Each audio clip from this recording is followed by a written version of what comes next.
Hey guys, Brian here, and welcome back to the channel. In today's video, we're going to go over a very good question that was asked to me from the Discord, the premium Discord. But if you guys wanted to get a part of that and see all of our trades, we have a free Discord. And then as you see more and more of our plays and get comfortable with us, you could upgrade to the premium one where you get access to me and John as much as you want, pretty much.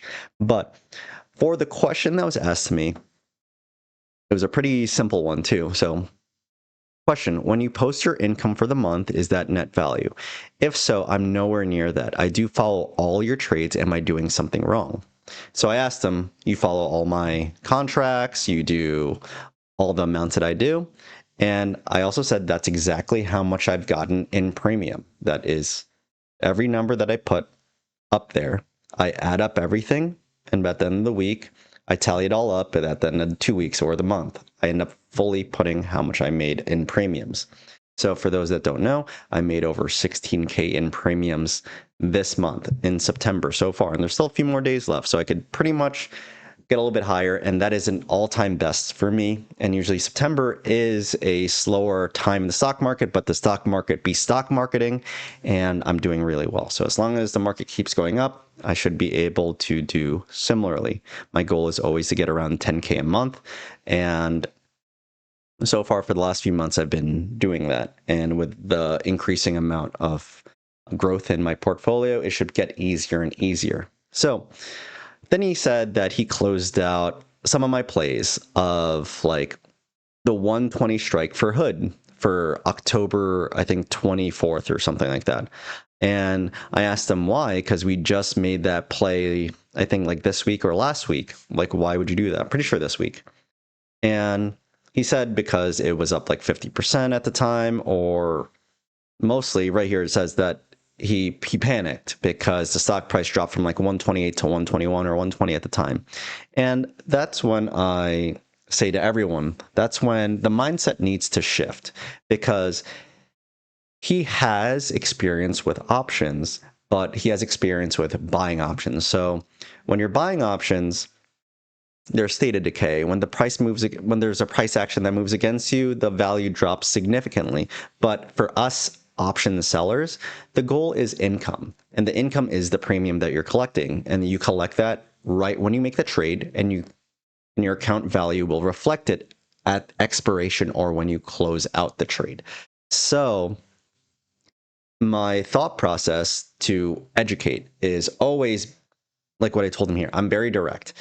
So you need to change your mindset in the sense of you have 30 to 45 days till expiration, right? So what should you do? As long as the strike price isn't hit, like gone past, as long as the price of the stock doesn't pass the strike price, you're for the most part good, right? And back to the basics of what I teach is that I'm only doing this with stocks that I want in my portfolio. Robinhood is one of them. So if it did go past it and I got assigned, I am fine with that. We are not here gambling. We are here making educated investments, educated ways of making money, right? That's what I want to teach you guys. And then the next question is, how would I manage the trade? So again, I'm going to say it again. We aren't day trading here. So managing a cash secured put or covered call is super simple. My thought process, again, comes down to expiration time. So if it's 30 to 45 days out, for the most part, I won't be looking at this trade again until maybe 2 weeks before expiration or even closer to expiration. The only time I will actually actively be looking to close this out is if I feel like the stock price blew past my strike and I'm going to get assigned early. And because I do use margin, that's when I'll start debating with myself, should I close this out just to free up the cash again, or take the loss if there is a loss, or just let myself get assigned? Because sometimes you do get assigned early if the stock price really goes deep in the money, which again, I'm fine with. If I don't foresee a VIX spike, if I don't foresee a big drop in the price or a big rebound, then maybe I will close it out. But going into managing it, there's not much I really do to actively manage because of the time frame that I have to look at these prices. That's why I choose deltas that I'm comfortable with. That's why I choose expiration dates I'm comfortable. That's why I choose stocks that I'm comfortable with. I don't go chasing premiums. I don't try to go out of my wheelhouse um, if I'm just trying to collect the premium. If I'm not trying to do anything fancy here. I'm not trying to reinvent the wheel. I'm not trying to make a new strategy. I'm only using stocks that I'm comfortable with, strike prices that I'm comfortable with, deltas that I'm comfortable with, just in case I do get assigned. I'm comfortable with it. So the reasoning that he was asking me these questions is because he wasn't comfortable with what we're doing yet here because of his experience with buying options.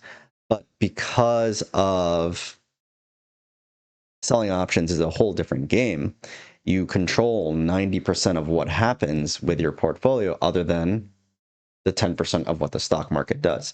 So that's why you're able to make money on the ups and downs consistently, no matter what, when you're selling options. And that's hopefully I'm answering the question, but managing the portfolio of selling options is way easier, in my opinion.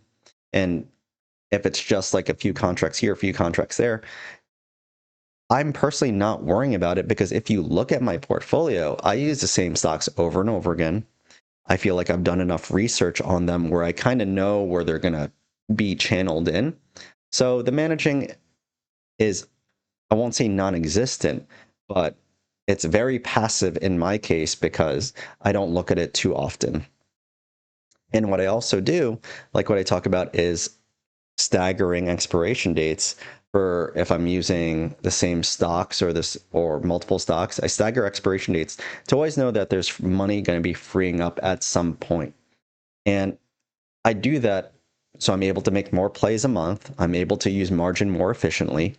And with money consistently coming in and freeing up, I'm able to keep myself in good standing with the brokerage, with my margin, with my mind, my mentality towards the trade.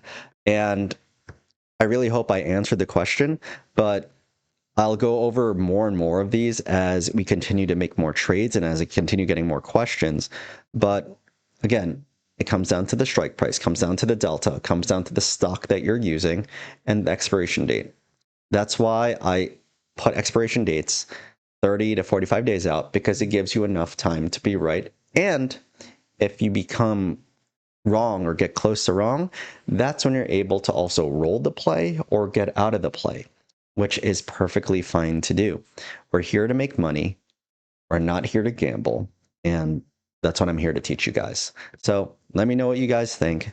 Thanks for watching and ask me some questions in the comments down below. Join the free Discord, ask questions there. And thanks for watching. And I'll see you guys very soon. Peace.